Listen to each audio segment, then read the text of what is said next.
Right, record started here. All right, so one again, as always, when we start these calls, I just want to thank you guys all for your commitment to yourself, right? And that's doing what you said you were going to do, keeping the promise you made to yourself. And some of you have made that promise to yourself that you're going to work on yourself. You're going to transform your mindset. You're going to level up your personal development because we know that has everything to do with the level of business that in life you're trying to build. So this is one of those times where you kept the promise that you made to yourself, and that's a big deal when most people do not keep the promises they make to themselves. And that causes frustration, anxiety, limiting beliefs, all that fun stuff that we all deal with, but nobody likes to deal with. And the only way we can combat that is through the action of keeping the promises that you make to yourself. So you guys did that this morning, and I want to thank you for keeping that commitment to yourself. And then after that is the commitment to the community, your brothers and sisters in the harvest, seeing each other, learning together, connecting after the calls, collaborating with each other, motivating each other, helping each other. So I appreciate you guys showing up for each other by being on this call too. Now, one quick update before we get into this masterclass. November 12th is our next Harvest Live at the Marlton Fieldhouse. So please, right now, take out your calendar, block out that spot, and make sure you're intentional with being there. All I ask is one night a month that you guys show up to a live event, and it's only to benefit you. So that's at the Marlton Fieldhouse. We have a panel of speakers, and the topic of the event is going to be crafting a compelling vision for your company and executing it, right? And I have three incredible speakers who built very good, great businesses and also have a phenomenal name behind them personally that I feel is even more important than a big brand for your business.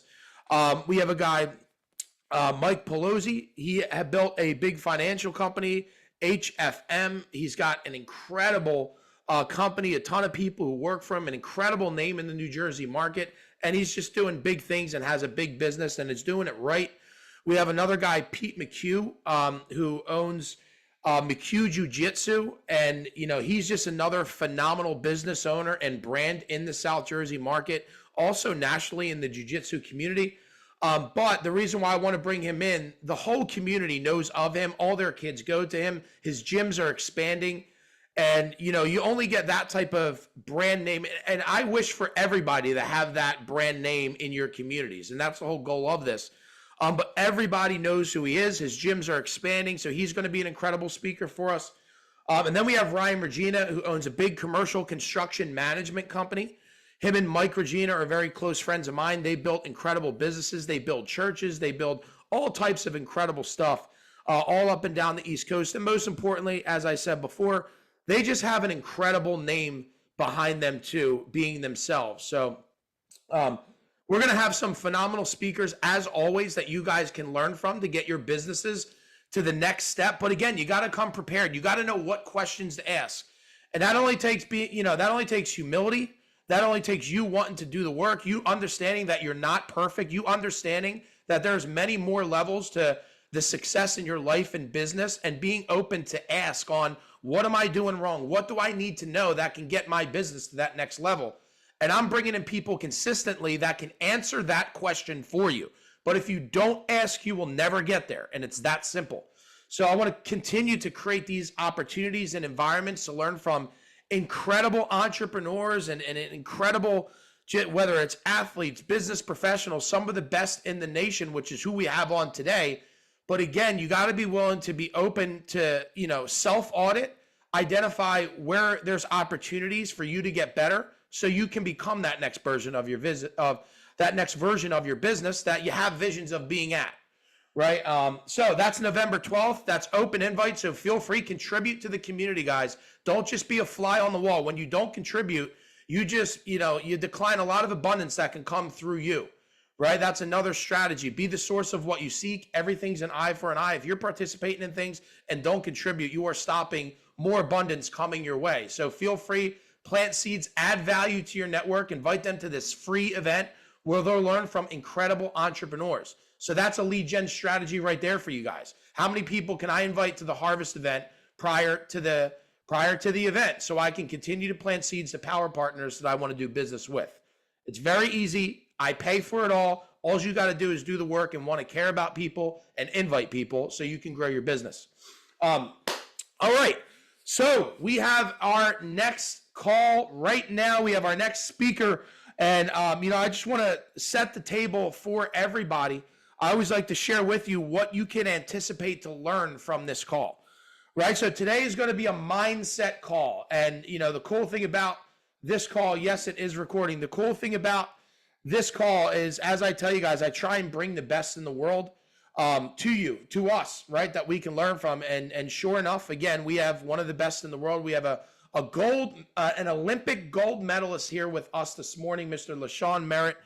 And I'm excited to have him come in and talk about, mindset, mental toughness. And I know I just want to share this, right? Some of you may be Olympic gold medalist. What does this have to do with my business, right? This has everything to do with your personal performance, which is why we brought him in. And I want you guys to understand that.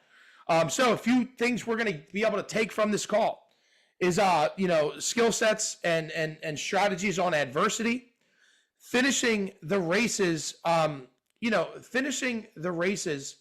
that you want to start every single day, like whether it's a daily race. And I say the term race because, some of you, it's like, all right, I really want to win the day. And you got to have that mindset. It's a race to win the day. Like every day is a race, right? Or whether it's a thing that you want to do I got to get these systems and processes down. Well, if you're not urgent enough to have that mind, man, I got a race to get this done. You will never get it done, and it will take you 5 years to do things that should take 3 months, right? We got to have urgency, and we have to have things in place that make us urgent to do the things that are going to get us next level.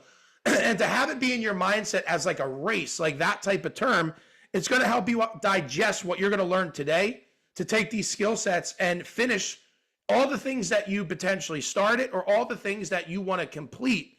And have that mindset, I got to finish this race. How do I finish this race strong? How do I finish this day strong? So other points, we're going to have mental strategies to help you continue to perform at your highest level, mentally, physically, spiritually.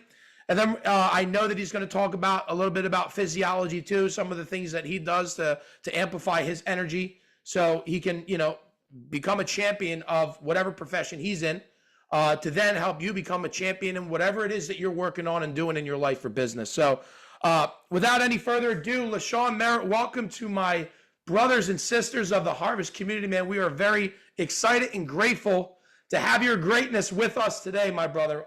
Good morning. Just make sure you unmute real quick. I see it muted back on.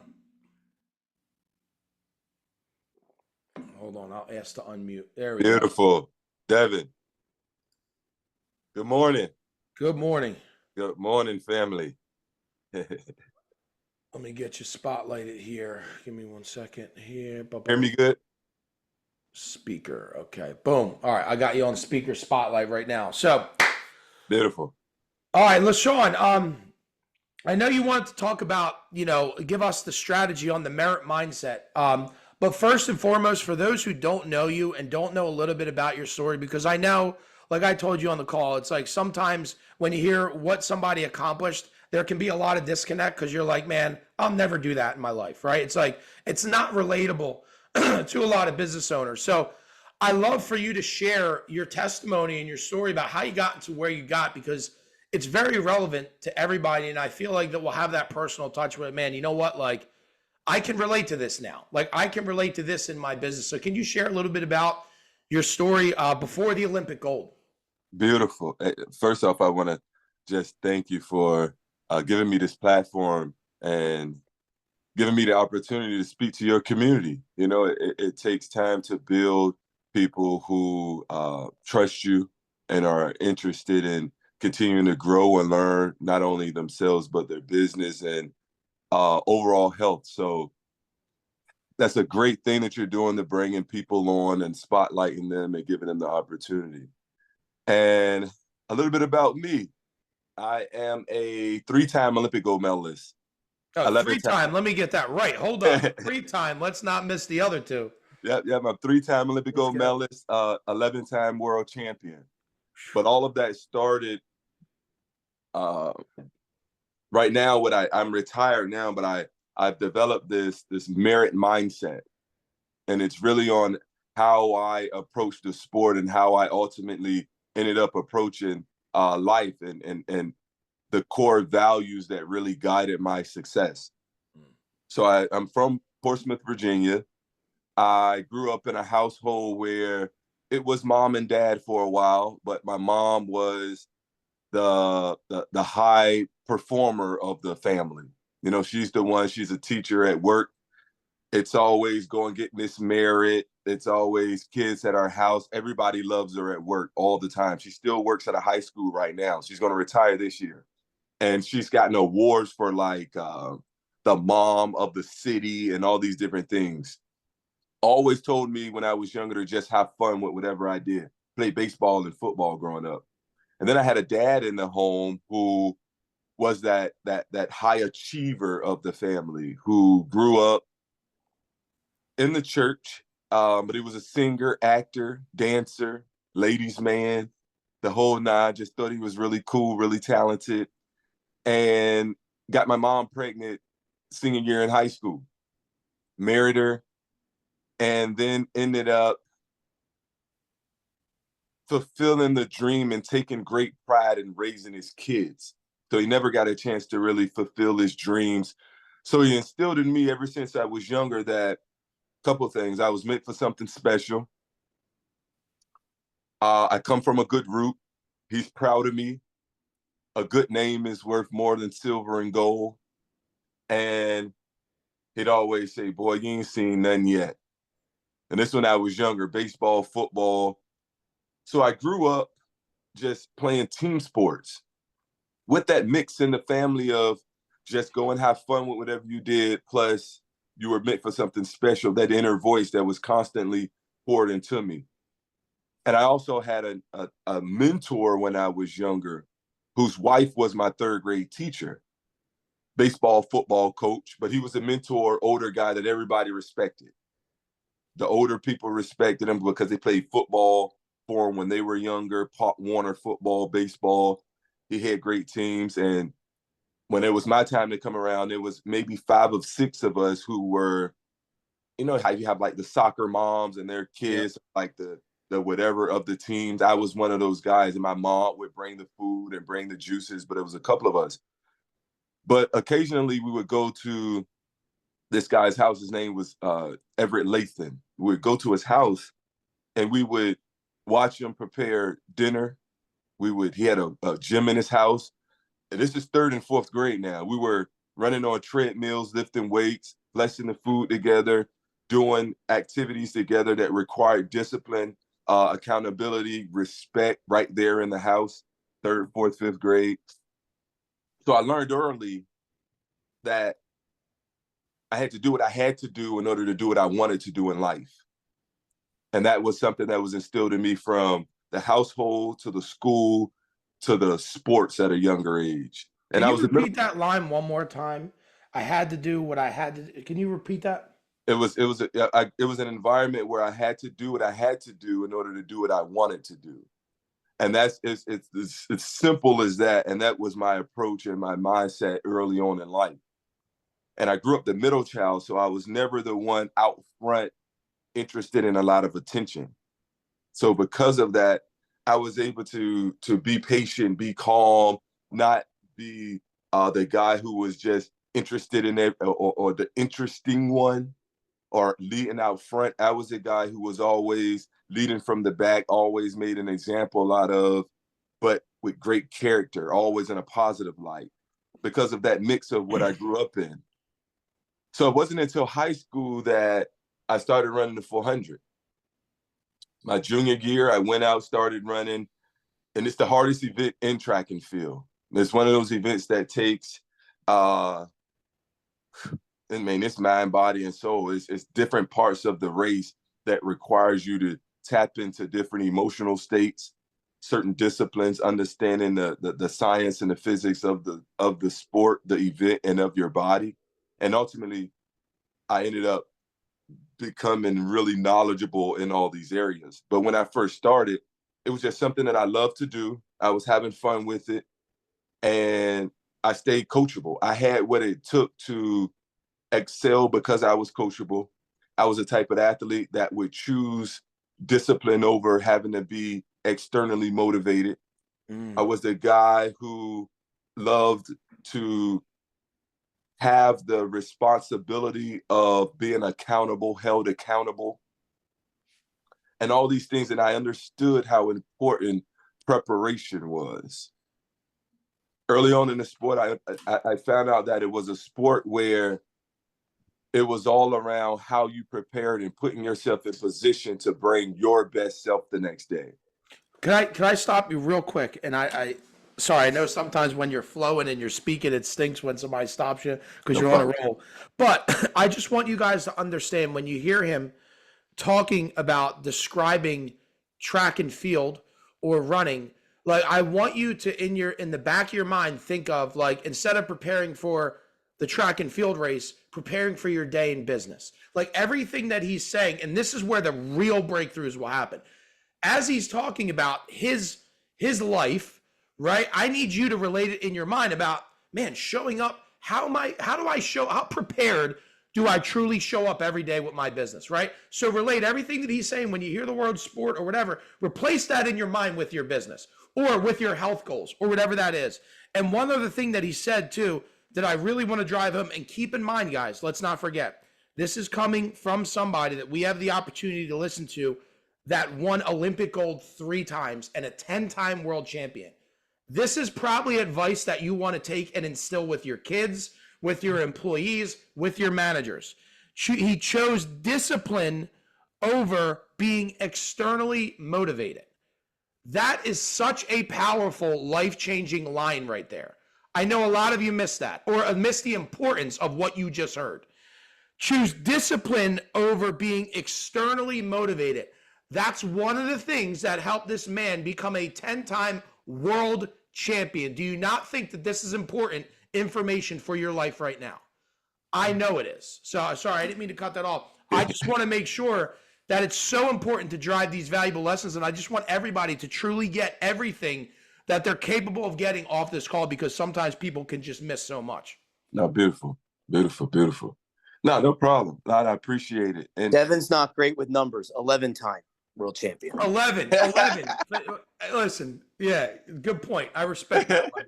You know what? You know, it becomes a situation where I had to go back. I know I was on a course, but I had to go back because a lot of this had to do with me understanding how to be present, right? So, well, I'll continue with the story, then I'll go back. So I started 11th grade. I started the track and field 400. I did well, and I ended up getting a full scholarship to East Carolina. I'd only been running the event for 2 years. I got a full scholarship, and I was at East Carolina a month, well, 2 months after I got there. It was indoor season. It was time to go to a competition, and the coach called me in the office and said, "LaShawn, we have Arkansas this weekend." I said, "Okay, coach, I know. I see the schedule." He's like, "But they want you to run in the elite section, all the pros." So I said, "Okay, I mean, I'm the best freshman in college right now, so I'll take it at ECU. Go Pirates." So I get there, Arkansas. I'm 18 years old. I'm competing against guys who are elite, getting paid for this. This is how they pay their bills.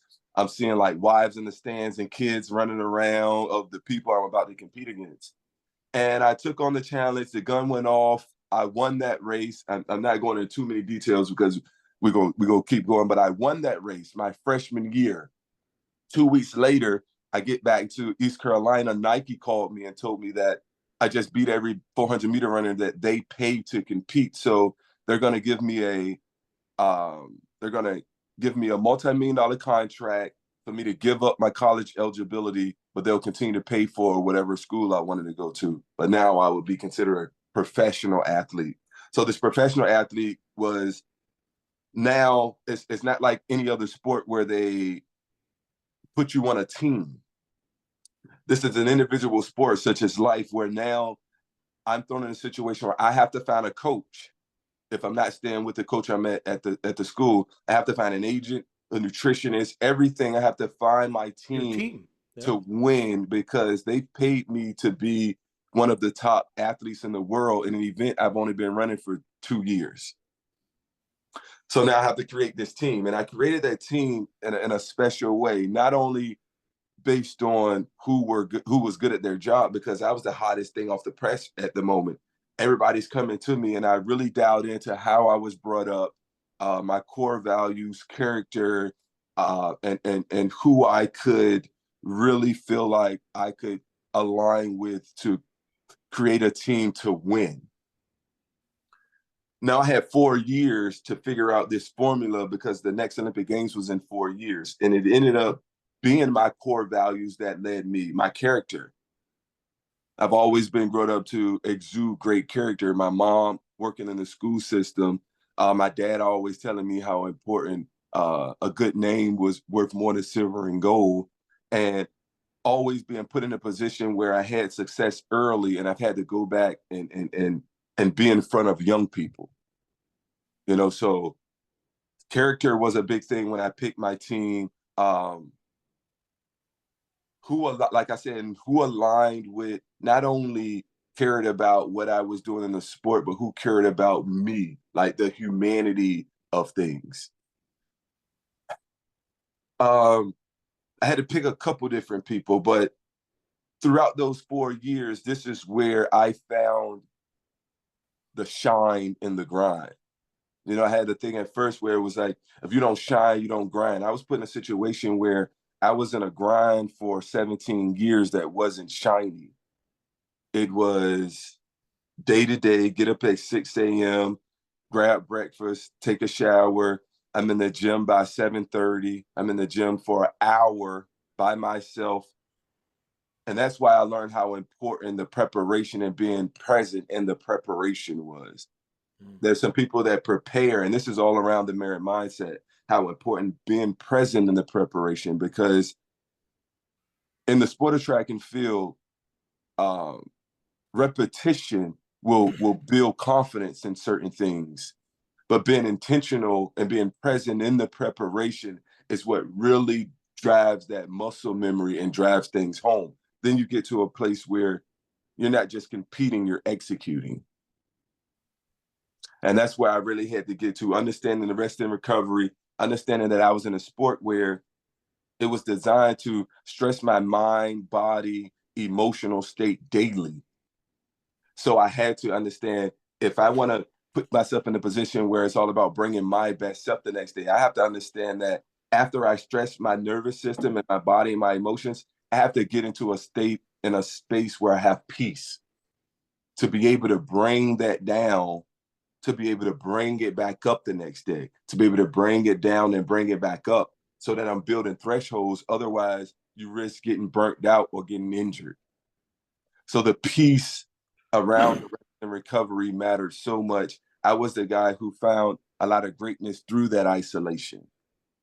I wasn't a guy who was interested in what everybody was doing.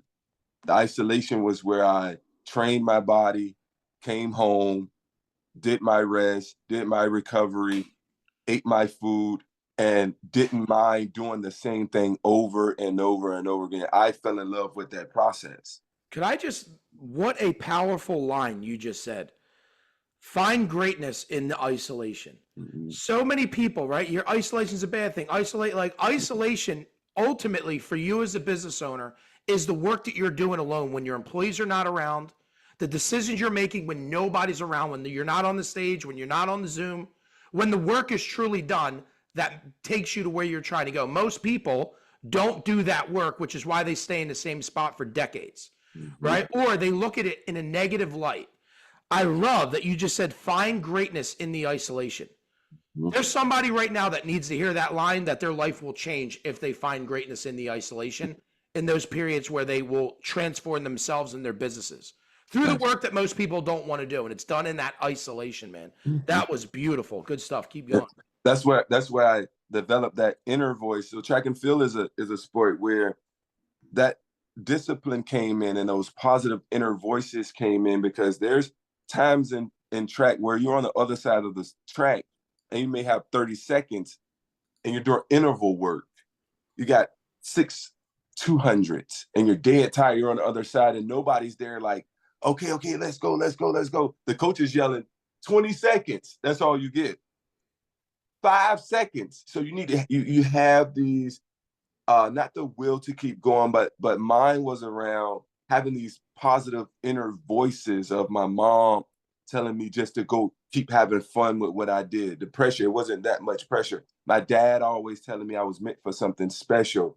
Now, a piece that I didn't put in here was when I was 8th grade, before I even started running the sport of track and field, got involved in it, had an older brother who was 5 years older than me, the light of the family,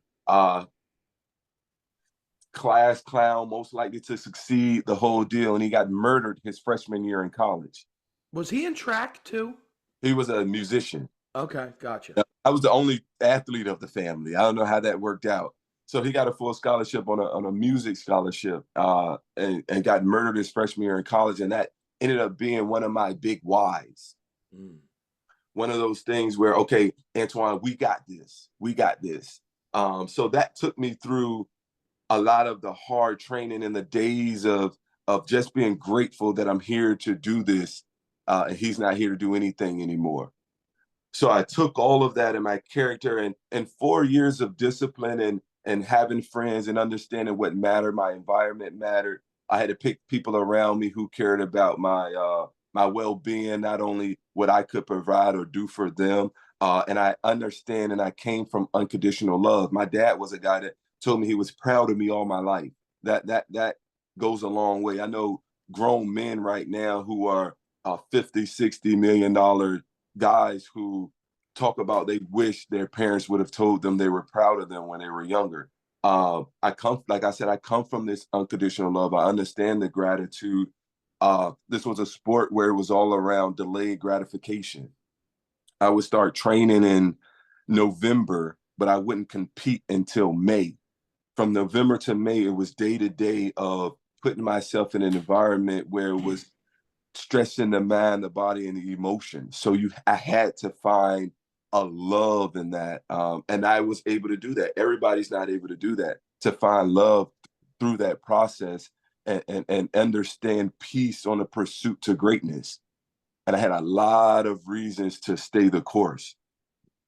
So I did that. I did that for 4 years, eating the same thing every day sometimes, doing this, doing that. The sport is a sport where it's every 4 years Olympics, but every year there's a season. I would travel abroad 14 to 15 times a year. Right now, I'm on my 3rd passport, so I've been all over several times. I got to the Olympic Games 2008. I was the underdog. I got there. My first one was Beijing, China. My preparation used to be, second to none. Like I would get there before I'm walking the tracks to understand my spots.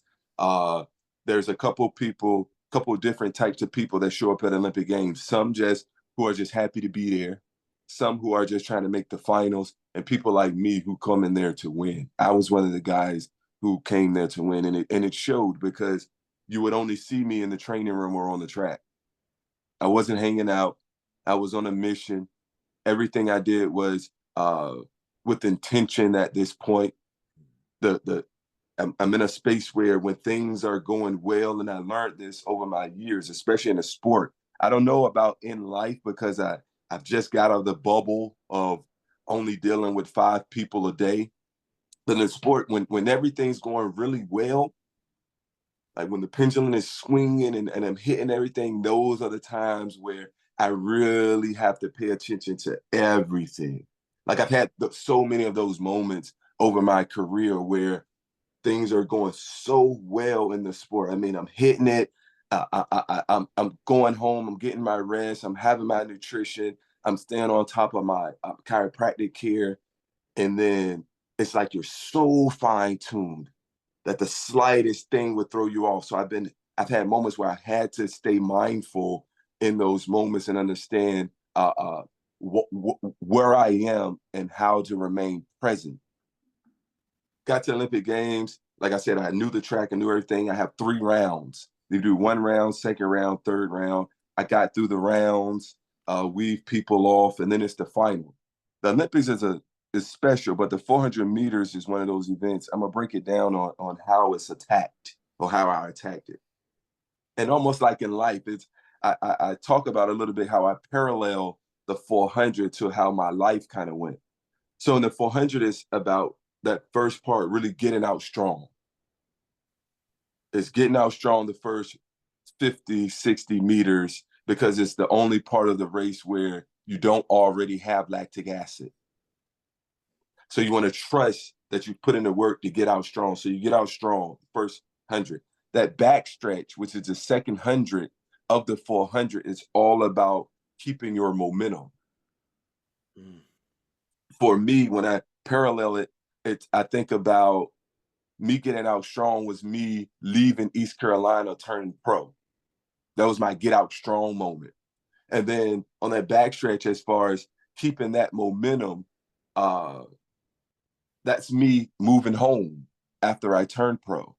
Moving home, creating my environment, buying my mom a house, picking my chiropractor, understanding which friends to weave out, who I'm going to take with me, who understands the position I'm in. I'm keeping that momentum and understanding what I need to do.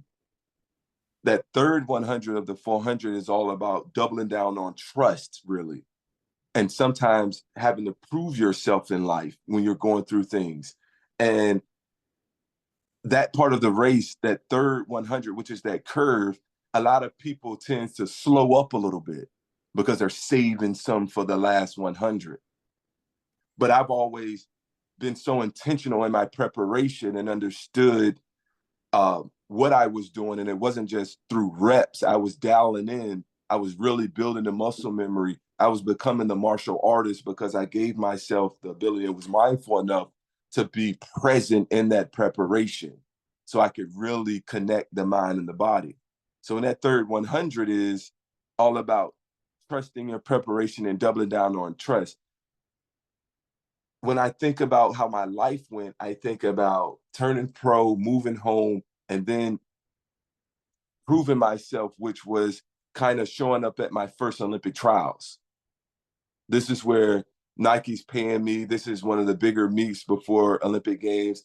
So this is where you have to bring it. That third 100, you have to bring it if you want to be champion. I mean, you can get through it and just kind of, but if you know and prepare to get out strong, keep that momentum, when that third phase happens, you doubling down on trust. You know you got to prove yourself sometimes because this last 100 is really where people start to fade. And I was the guy who built the name of the machine because of how I handled that last 100 of the race. The last 100 was all about taking it a step at a time, understanding why I was there, being grateful to be able to be in those moments, understanding the magnitude of where I am, but having the ability to continue to just be present. But I practice all these things in training, not looking too far at the finish line because there's a thing of depth perception. You look too far, you start to lean back and your eyes go where your body go, where your eyes go. So it's all about taking it a step at a time in this last 100 of this race. Now you have a last 50 of the race where it's all about gratitude, understanding that to be in this position and be amongst the best in the world right here, this is no time to let up or second guess. Right now, you're here. This is the last 50. You need to understand why you're here, trust everything, and take this all the way through the line because win, lose, or draw, I was still going to be loved unconditionally. I had great parents. I had great peace. I had great people around me. And come Monday, I'm gonna have a hard workout anyway. That's how I looked at it. I said, if I win or lose, I might as well give it my all because Monday, my coach gonna bust me anyway. So I used to take all of that and understand why I'm there, understand how to be present, understand what my preparation was based on, and ultimately put myself in a position to execute. But the preparation was based on putting myself in a position to bring my best self every day. And I feel like that translates to life so much. When I got out of the sport, I've only been out of the sport for 2 years, but I realized that a lot of things that I was doing, the discipline, the inner, the self-talks, the isolation, the visualization, and all these things, people teach these things now for people who are in life and in business. I was just doing these things because it was one of those, all right, I got to do what I have to do because this is what I want to do. I have enough time alone to not have to entertain a lot of people or have a lot of people that's ingested in influencing what I have going on. The people that I listened to on a daily basis was my chiropractor, my strength coach, my coach, and my massage therapist. Those are the people I saw like every day, and mostly only them.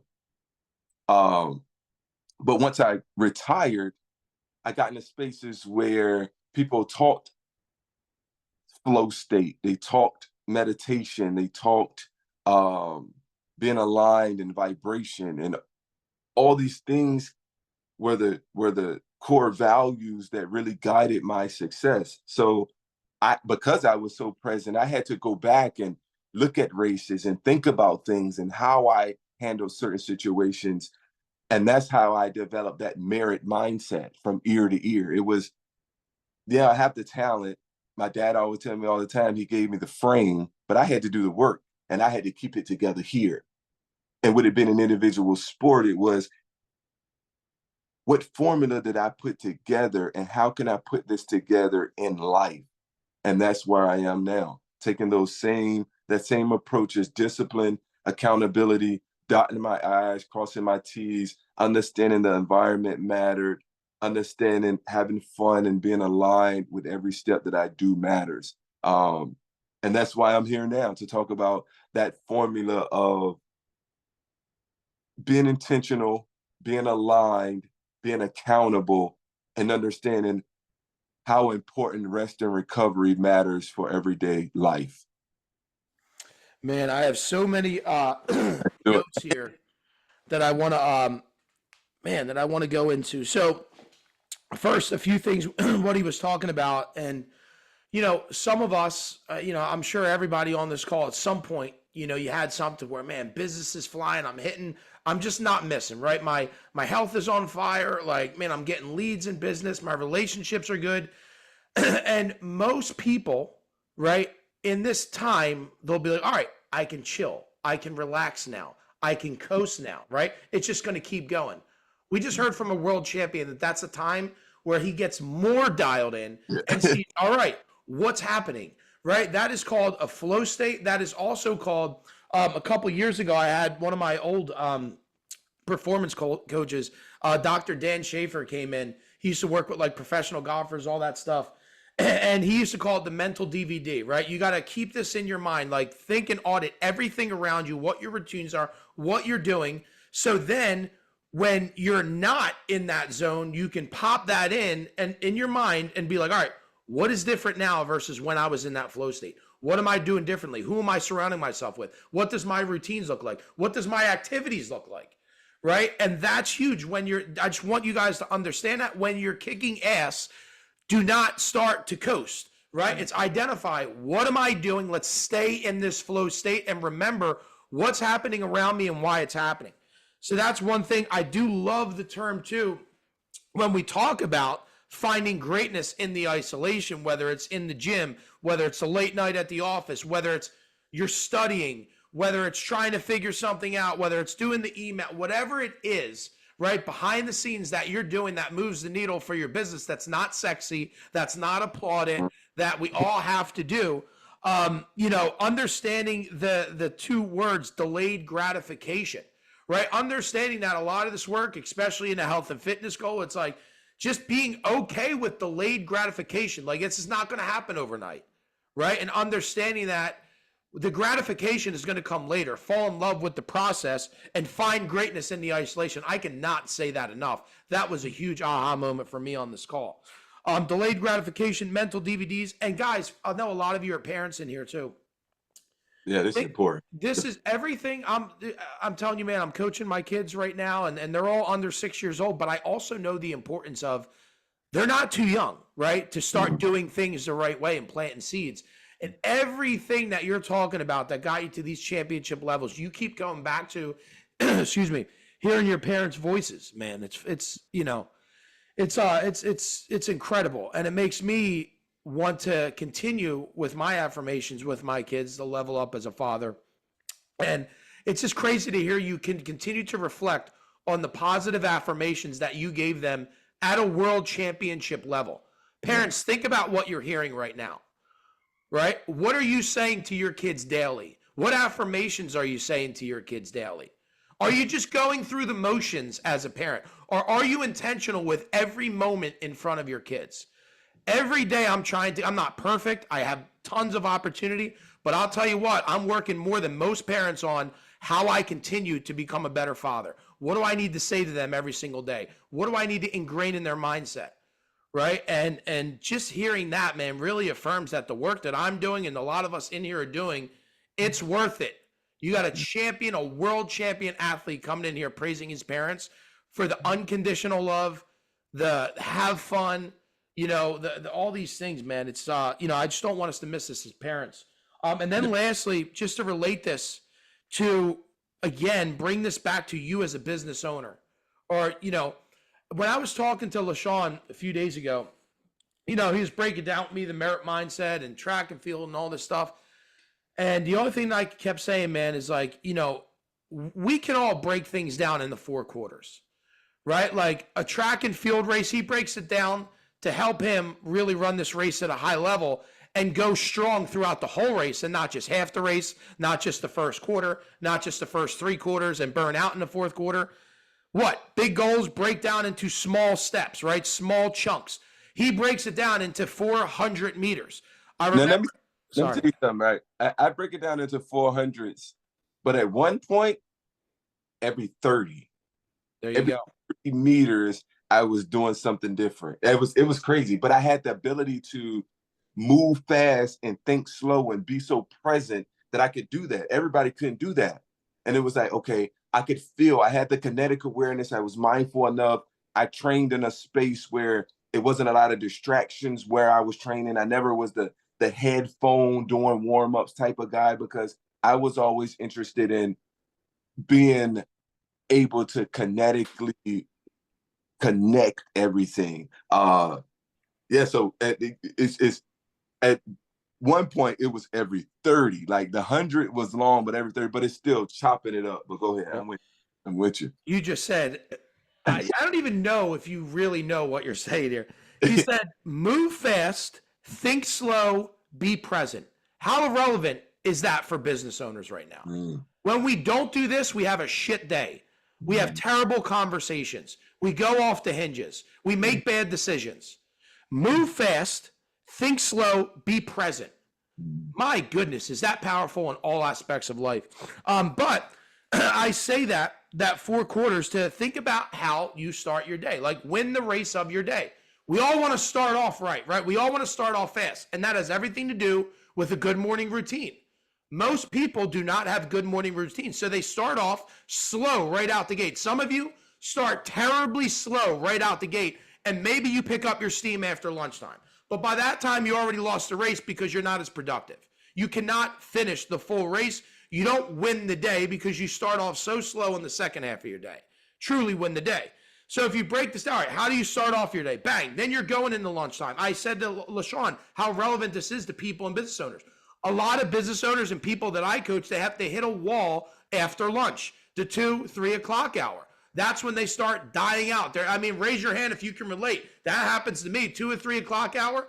Like, especially if you have a lunch, it's like, man, everything in you just wants to call the day and be like, it's 3 o'clock. I just had a lunch or whatever it is. You're starting to think of the 5 o'clock hour. And this is how you guys need to coach your employees too, right? So a lot of people hit a wall, but guess what? If you learn this and you break it down into 4 quarters, you finish strong through the 3rd quarter. Then the 4th quarter is what? How you wrap up your day. How do you prepare for the next day so you can start off strong? How do you win and be prepared to go home and win as a father, as a mother, as a parent? right? There is a fourth quarter in your day that you need to win. And some of you win the first 3 quarters for your business, and the fourth quarter, you're not winning with your family. You're not winning with your health. You're not winning as a mother, as a father, truly winning, right? So this is why, like, everything that we can do, we can break down in the 400 meters. And when you break it down like that, you have a much more powerful day, because every detail matters, man. Every detail matters. And, you know, I just feel like, you know, how we start, the middle of the day, how, you know, keeping the momentum, like you said, from the great start. Some of you go to the gym in the morning and you're fired up, and by lunchtime, all your energy dies out. All your motivation dies out. How do you keep the momentum? How do you keep it after, you know, trusting the process of, you know what? I had a, you know, third quarter, I had a kick-ass morning routine. I wrote out my schedule in the day. I kept the momentum going. Now I'm just trusting the process and following through with my time management, keeping the energy levels going. And the fourth quarter, I'm going home as a fucking winner to my family because I crushed the day. I'm going to prepare for my next day in the fourth quarter. I'm going to win as a father. I'm going to win as a mother. I'm going to win as a husband. I'm going to win as a wife, right? Do you guys understand how important this is for your performance as a human being every single day and how it can elevate it? I can see it so clear. It's insane, which is why I wanted LaShawn to come in here, because this is so relevant to your life and business, taking these strategies. It's the mindfulness and the habits. After I retired, right now, what I have going on, Devin, is I understand neurology. I took a chiropractor around the world with me for 17 years. I understand speed and movement. I didn't know what I was going to do when I retired. I don't have wife and kids. I'm 38 right now. And when I retired, You're still young, dude, too. That's good. I ended up sleeping, taking naps throughout the day, because I would nap in between my workouts and everything, and I wasn't doing workouts. And then I got to a space where I didn't know what I was going to do. I didn't have that sense of accountability and discipline and purpose every day anymore. And I ended up contacting my chiropractor, who was really close to me, and he told me about how I understood chiropractic care, and there was a community that I could involve myself in and let people know how important chiropractic care was for optimal health and performance. And now I speak at chiropractic conventions. I talk to a lot of chiropractors, but from what I did, I do a 400-meter LaShawn Merritt masterclass. Is this right here?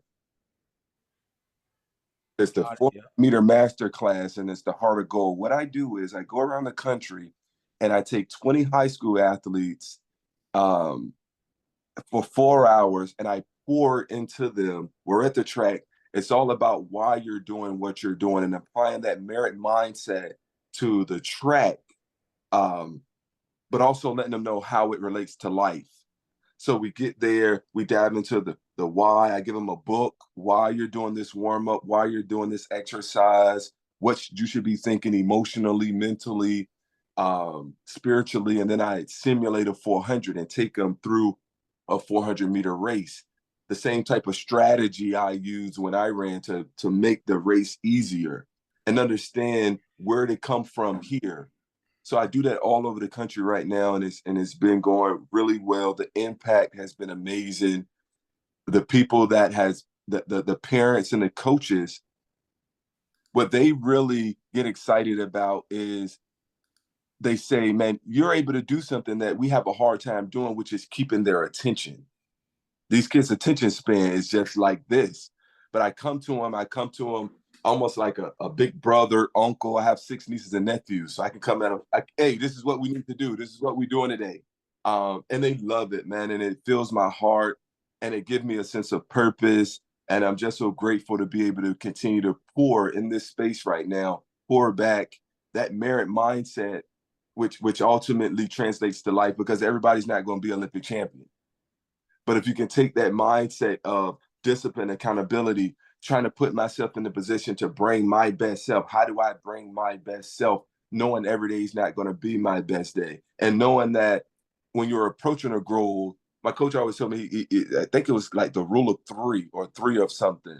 It's like when you're approaching a goal, there are always going to be moments where you have a crappy day, You're going to have an okay day, and you have a great day. That just happens as you get closer to whatever goal you're going to do. And I always thought of that as, okay, whenever I have these days, it's all about still giving a certain amount of effort and energy, because you're never going to know what's going to happen throughout the day.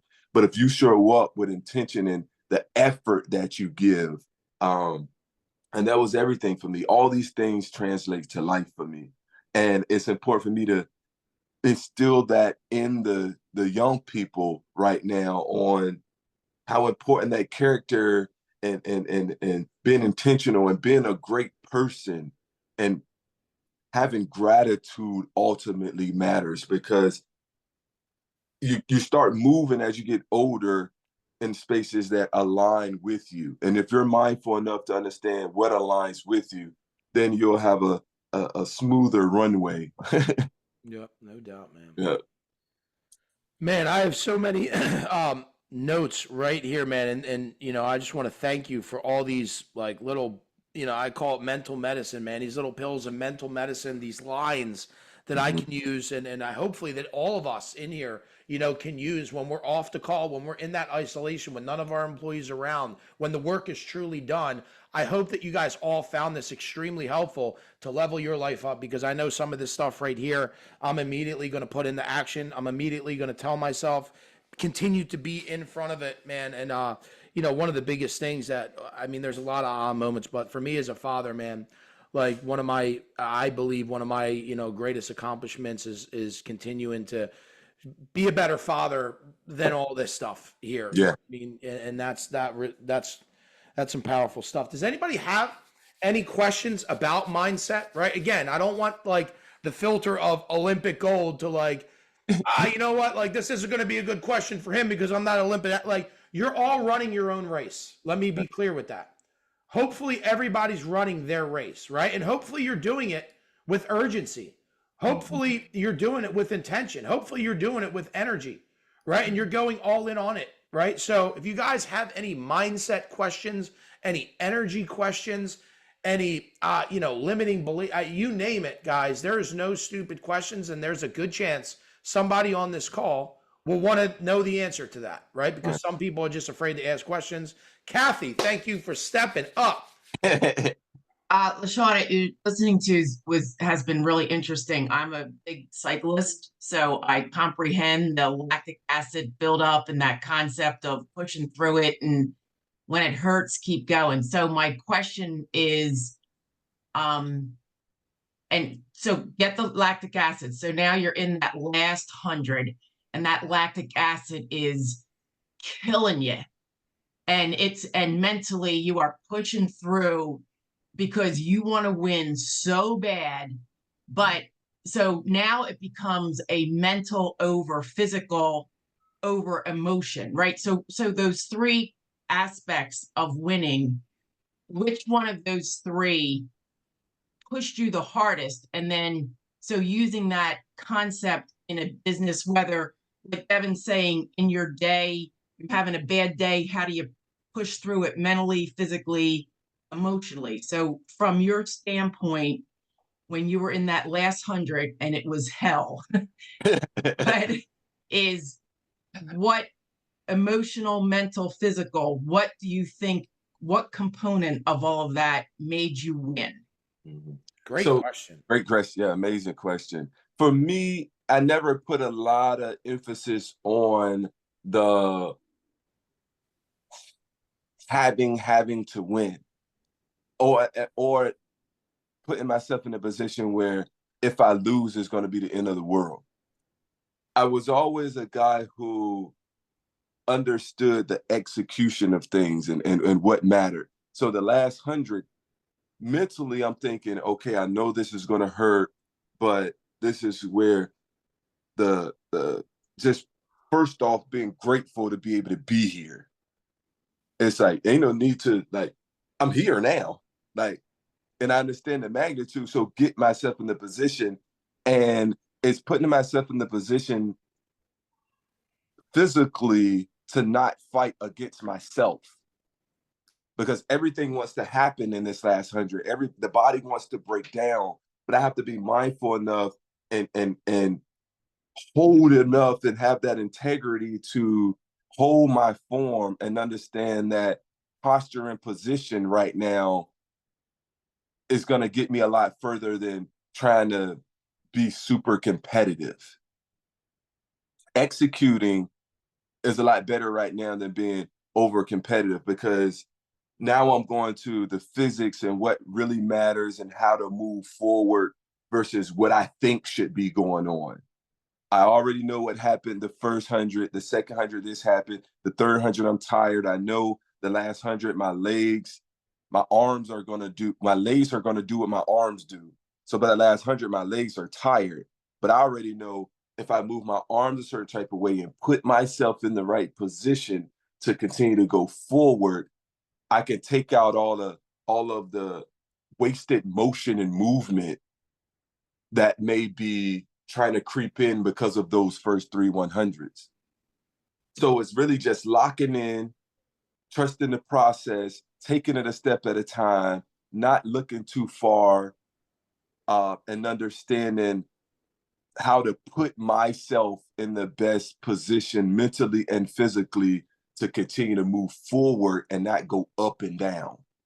So in life, you may get to situations, and Debbie, you can talk about this, where it may be the last 100 and the noise is going crazy, and at the end of the day, you're getting tired. Everybody's just kind of off a little bit. And how do you stay in that? How do you just stay in your lane, continue to move forward, and don't let the first 3 parts of the day or people or getting too excited about the end of the day throw you off your game?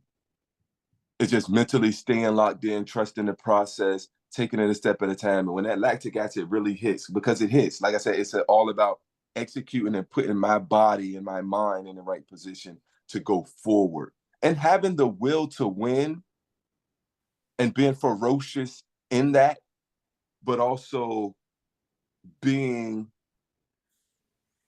mindful enough that if I try to run harder, I'll slow down at this point. The harder you run, the slower you go at that point. So we're going to wrap it up with this, right? A lot of what you were saying goes right back to one of the many favorite lines: move fast, think slow, be present. Right? So move fast in that race, whatever that is. Think slow. All right, thinking slow means slowing the race down to, is my form getting sloppy? Right. Am I not following the form that makes me run the fastest because I'm too excited about mentally not being focused and just focusing on finishing the race and being present, like you said, the gratitude, all that stuff. But LaShawn is also just one term that I want to leave everybody with, which is super powerful, is being a ferocious Buddha. Right, David Meltzer, you guys, he was a speaker in here a couple of years ago. I'm going to bring him back in. He's one of my coaches and mentors. You guys all know about him. One of the slogans that he talks about is being a ferocious Buddha. LaShawn is actually aligned. I don't even know if I'm allowed to say this or whatever, but you can talk about that. But like, that's what it is. Like, you always want the will to win. You always want to be ferocious, but that Buddha aspect calms you down, keeps you focused, keeps you calm, and keeps you leveled, if that makes sense. You can elaborate on that, Sean, before we start our day. Yeah, absolutely. David Meltzer is a guy who I had the opportunity to meet, and a lot of things that he talk about are things that of how I grew up that was instilled in me. My dad telling me he's proud of me, coming from this unconditional love, coming from this space of where I came from. And through my story, there's peace and love and flow and understanding that you still have to be ferocious in the pursuit of greatness, in the training and in those moments, but being grounded enough to understand that gratitude matters. And they just signed me as the first ambassador of that brand, that Ferocious Buddha brand, last week. So I'm excited about that, to get that going and continue to dive into myself, because I never practiced meditation, flow state. I never studied these things when I was in the sport. Now I'm coming across people that tell me I've lived these things. So I'm just excited. I'm excited about sharing my message and the Merritt mindset on podcasts and in front of communities like you all. And I just hope we all just continue to grow it and have peace and have gratitude. Love it. Be the champion of your life, right? Win that gold medal for your life. Whatever that is, be clear on what that is. Everybody should be running a race. If you're not clear what that is, that's work you need to be doing, right? Where there's biblical, where there is no vision, people will prosper. Or people will perish, sorry. Where there's no vision, people will perish, right? So you got to have a vision. You got to have a race. You got to know what your championship is. Unwavering, think big, dream big. And then you take these strategies, tactics, and execute that for your business or for your life, whatever that race to that championship is for you in your journey, in your life. But don't be scared. Think big. Don't have a comfortable goal because of your past, because of who you know. None of that crap, right? Think champion, gold medal, world champion level for the life that you want to build and the legacy that you want to create, and utilize everything we just learned today from the Merritt mindset to accomplish that daily. So, LaShawn, amazing, amazing call, man. Thank you so much, guys. If you know any schools, right, obviously share the call, guys. Get his name out there. Let's continue to support our speakers who invest time to be with us when they're traveling all over the place. They're being called left and right. We can get them in here. So please share the call. If you guys know schools or whatever, let's continue to help LaShawn get this message out. Appreciate all you guys for showing up today. And let's execute, man. Let's take this knowledge that we've learned and execute today and share with your brothers and sisters in the community what you're doing to execute it and how you're winning with it. So thank you so much, LaShawn. Have an amazing day, my brother. Appreciate you. Thank you. See you guys.